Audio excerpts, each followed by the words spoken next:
every individual in the society has a role to play.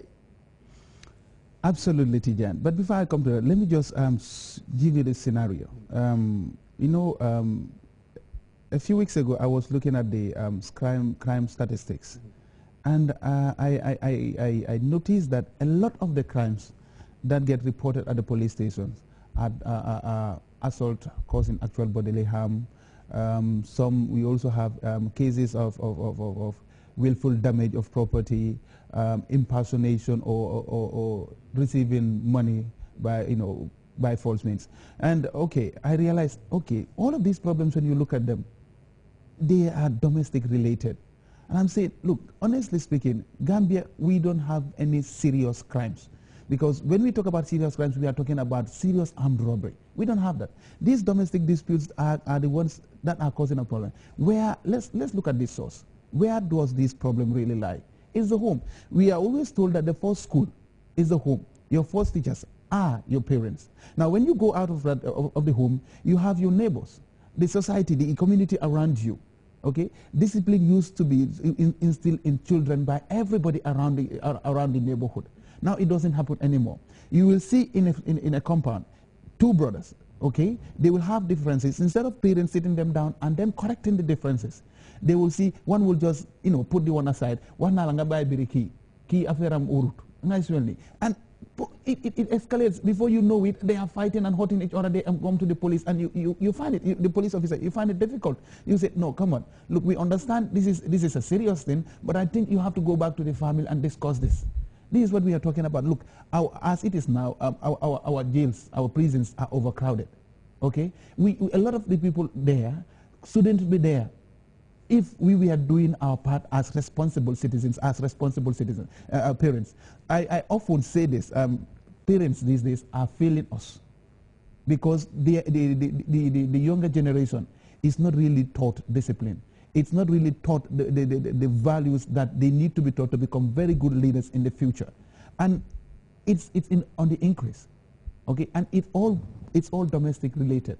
So most of the crimes we are encountering in our police stations are domestic related. So we want to talk about this domestic thing so that everybody listening out there, you will ask yourself, what role am I playing in ensuring that the people of the society are going in line with what our culture demands, what the law demands, so that we won't have cases of people fighting, hurting themselves, and coming to the police station. And Piero, this will bring us back to the issue of trust between the police and the community. Because you need to build that trust with the community in order for the police to have access to relevant information in order to curb some of these domestic disputes. That is quite true. And I don't see any better way of building that trust without dialogue. This is why we are coming out to the public, telling them, look, this problem is shared. It is our responsibility to take care of it, but we cannot take care of it without your help. Okay, we do not have all the ideas. So let's sit down, let's discuss. Okay, this problem happens within your area. How best do you think we can tackle this so that we'll make our environment very safe? Yes, this is how we build that trust. Dialogue, conversing with the people. We don't want to sit down in our police stations so that people will come and meet us in the charge offices. The area looks kind of intimidating, of course. But when we come out to them, okay, when we go out on our beat patrols, instead of just, carrying a frowny face and looking all that stressed, and no, we want to go out there and smile to people, tell them, hey, what's the problem here? So that we can talk to them. Let people confide with us. Let them tell us what their problems are. Then together we can solve them. Together we can solve them. ASP, Lamin Jaita, let me come back to you. What are some of the ways, like, from your own perspective, that you think if the police can adopt some of those measures, if you like, that you will have the cooperation of, let's say, for example, the alcalos, the parents, and the other community leaders. So what do you think the police should do in order to get those people? Tijan, thank you. This is one of the strategies we are doing, we employed, coming out, since talking to the people. In fact, last month, we went on a tour, nationwide tour. We engaged village alcalos, we engaged chiefs, we engaged ward councillors in a dialogue form to bring them on board, for them to understand that the police alone cannot solve crime. The police alone cannot police themselves. We cannot maintain peace and peace without their support. We engage them. In fact, another strategy we are employing. We are not only moving to the community. We are also educating ourselves. Okay. From time to time, we call police officers. We educate them on modern policing concepts.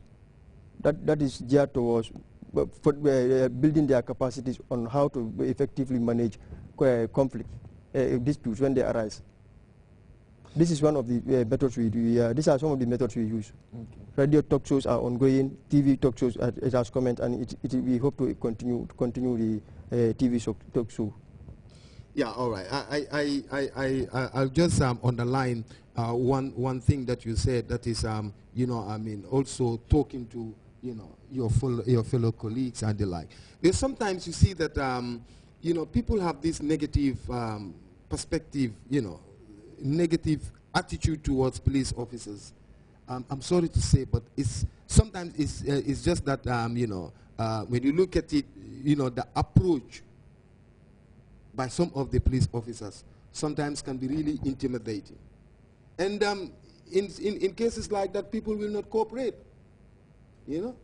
Like I'm sorry to say, because you are officers, but the way sometimes some of these officers will handle you, and then, the way they talk to you, and even if you look at it at traffic, sometimes the police officer might break you, and then, okay, silopula. When you could have just said, good evening, sir, how are you? Can I please see your driving license? Sometimes the tone of the language can also help.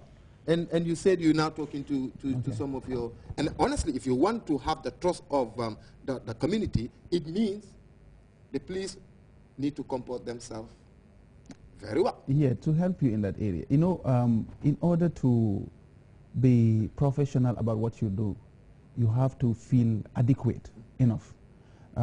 If you are afraid, or if you are conscious of the fact that I am not really sure about what I am doing, I'm afraid I am not good enough, I'm afraid I'm not professional enough, you use what next you have, the power you have, intimidation, so that the next person, you don't give room for negotiation.